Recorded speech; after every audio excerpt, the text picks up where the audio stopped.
ವರ್ಷ ಏಪ್ರಿಲ್ 20ವರೆಗೆ ನೀರು ಹರಿಸಿದಾಗ ಎಲ್ಲರೂ ಬರ್ತಾರೆ. ಡ್ಯಾಮ್ನ ನೀರು ಇದ್ದಿದ್ದು ನೀವು ಯಾಕೆ ಇದು ಮಾಡ್ತೀರಿ? ಇಟ್ಕೊಂಡು ನೀರು ಏನು ಮಾಡ್ತೀರಿ?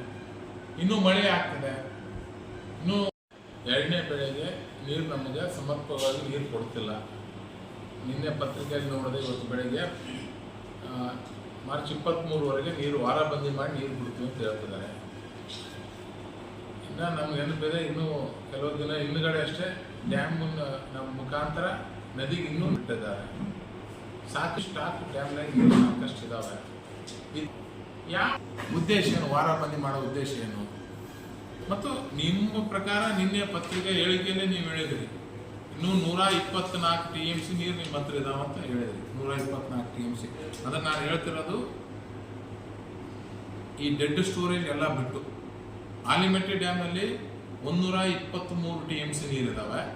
ನಾನ್ಪುರ ಡ್ಯಾಮಲ್ಲಿ 33.31 TMC ನೀರಿದಾವೆ. ಅದರಲ್ಲಿ ಆಲಿಮೆಟ್ಟಿ ಡ್ಯಾಮಲ್ಲಿ ಈ ಡೆಡ್ ಸ್ಟೋರೇಜ್ 17 TMC ನೀರು ಬಿಟ್ಟರೆ 105.46 TMC ನೀರು ಉಪಯೋಗಕ್ಕೆ ಬರೋಂಥ ನೀರಿದೆ. ನಾರಾಯಣಪುರದಲ್ಲಿ 33 TMCಯಲ್ಲಿ 14.76 TMC ಡೆಡ್ ಸ್ಟೋರೇಜ್ ಬಿಟ್ಟರೆ 18.55 TMC ನೀರು ನೀರಾವರಿ ಉಪಯೋಗಿಸೋಂಥ ನೀರಿದೆ. ಅದ್ರ ಪ್ರಕಾರ ನೀವು ಹೇಳೋ ಪ್ರಕಾರ, ಸರ್ಕಾರ ಹೇಳೋದ್ರ ಪ್ರಕಾರ 124 TMC ನೀರು ಲಭ್ಯ ಇದೆ ಅಂತ ಹೇಳಿದ್ರಿ. 124 TMCಯಲ್ಲಿ ನೀವೇ ಲೆಕ್ಕ ಕೊಟ್ಟಿದ್ದೀರಿ. ಎಲ್ಲ ಕುಡಿಯೋ ನೀರಿಗೆ ಆವಿಯಾಗ ಹೋಗೋಕ್ಕೆ 8 TMC ಅಂತ ಹೇಳಿದ್ರಿ. ಎಲ್ಲ ಹೆಚ್ಚೆಚ್ಚಿಗೆ ನೀವು ಲೆಕ್ಕ ಕೊಟ್ಟರು 42 TMC ಆಗ್ತದೆ. 124 TMC 42 TMC ಹೋದ್ರೂ ಅಂದ್ರೆ ನಾನು ಹೇಳ್ತಿರೋದು ಇದು ಕುಡಿಯೋ ನೀರು ಮತ್ತು ಇನ್ನಿತರ ಬೇರೆ ಕಡೆ ಬ್ಯಾರೇಜಿಗೆ ಅವೆಲ್ಲ ನೀರುಗಳು ಮತ್ತು ಕೈಗಾರಿಕೆಗೆ ಇವೆಲ್ಲ ಉಪಯೋಗಿಸಿದ ಮೇಲೂ ನಮಗೆ 80 ನೀರು ಉಳಿತು. 82 TMC ನೀರು ಉಳಿತದೆ. ಅಂದರೆ 82 ದಿನ ನಾವು ದಿನಕ್ಕೆ 1 TMC ನೀರು ಬಿಟ್ಟರೆ 82 ದಿನ ನೀರು ಬಿಡುವುದು ನಿಮ್ಮ ಪ್ರಕಾರ. ನನ್ನ ಪ್ರಕಾರ 95 TMC ನೀರು ನಿಮ್ಮ ಹತ್ರ ಉಳಿತದೆ. ಆ 95 TMC ನೀರು ನಾವು ಮನಸ್ಸು ಮಾಡಿದರೆ 100 ದಿನ ನೀರು ಬಿಡ್ಬೋದು. ಆದರೂ ನಿಮ್ಮ ಪ್ರಕಾರನೇ ಹೋಗೋಣ. 82 TMC ನೀವು ನಮಗೆ ರೈತರಿಗೆ ನೀವು ನಿಮ್ಮ ಪ್ರಕಾರ ಈಗ ನೀರು ಕೊಡ್ತಿರೋದು ಬರೀ 60 ದಿನ, ಅಂದರೆ 67 ದಿನ ನೀರು ಕೊಡ್ತಿದ್ದೀವಿ. 67 TMC ನೀರು ಅಂತ ನೀವೇ ಹೇಳಿದ್ರಿ. ಇನ್ನೂ ನಿಮ್ಗೆ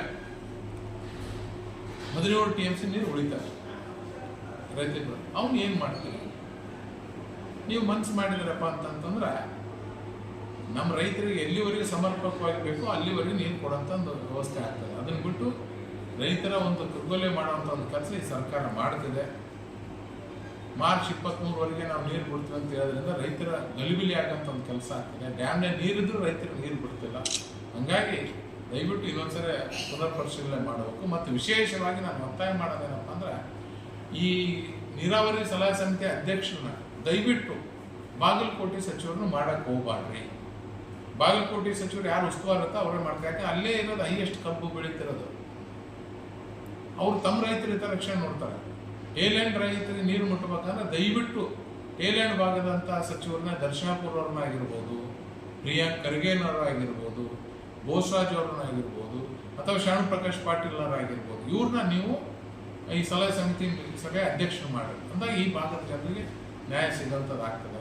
ಆದರೂ ಸಹ ದಯವಿಟ್ಟು ರೈತರಿಗೆ ಅನ್ಯಾಯ ಮಾಡೋಂಥ ಕೆಲಸ ದಯವಿಟ್ಟು ಮಾಡಬಾರ್ದು. ಸಮರ್ಪಕವಾಗಿ ನೀರಿದ್ರೂ ಕೊಳ್ಳಾರಂಥ ಕೆಲಸ ಮಾಡ್ತಿದ್ದೀವಿ. ಸುಮ್ಮನೆ ಆಂಧ್ರಕ್ಕೆ ವೇಸ್ಟಾಗಿ ನೀರು ಬಿಡ್ತಿದ್ರಿ. ಇವೆಲ್ಲ ಸರಿಯಲ್ಲ. ರೈತರ ಹಿತರಕ್ಷಣೆ ಕಾಪಾಡೋಂಥ ಕೆಲಸ ಇಲ್ಲಿ ಜನಪ್ರತಿನಿಧಿಗಳು ಅಧಿಕಾರಿಗಳು ಮಾಡಬೇಕಾಗ್ತದೆ. ಮತ್ತು ಎಲ್ಲ ಅಧಿಕಾರಿಗಳು ಮೊದಲಿದ್ದಂಥ ಎಲ್ಲರನ್ನೂ ಚೇಂಜ್ ಮಾಡಿಬಿಟ್ಟು ಒಬ್ರಿಗೂ ನೀರಿನ ಅಂದರೆ ಇಲ್ಲಿ ಯಾವ ಥರ ನೀರು ಉಳಿಸ್ಬೋದು, ಯಾವ ಥರ ನೀರನ್ನು ಸಂಗ್ರಹ ಮಾಡ್ಬೋದು ಅಂತ ಯಾವ ಆಫೀಸರ್ಸ್ಗೂ ಗೊತ್ತಿಲ್ಲ. ಅವ್ರು ತಂದು ಹಾಕೋದ್ರಿಂದ ನೀರಿನ ಒಂದು ಅವ್ರಿಗೆ ಸರಿಯಾದಂಥ ನಿರ್ವಹಣೆ ಮಾಡೋಕ್ಕೆ ಬರೋಂಗಿಲ್ಲ.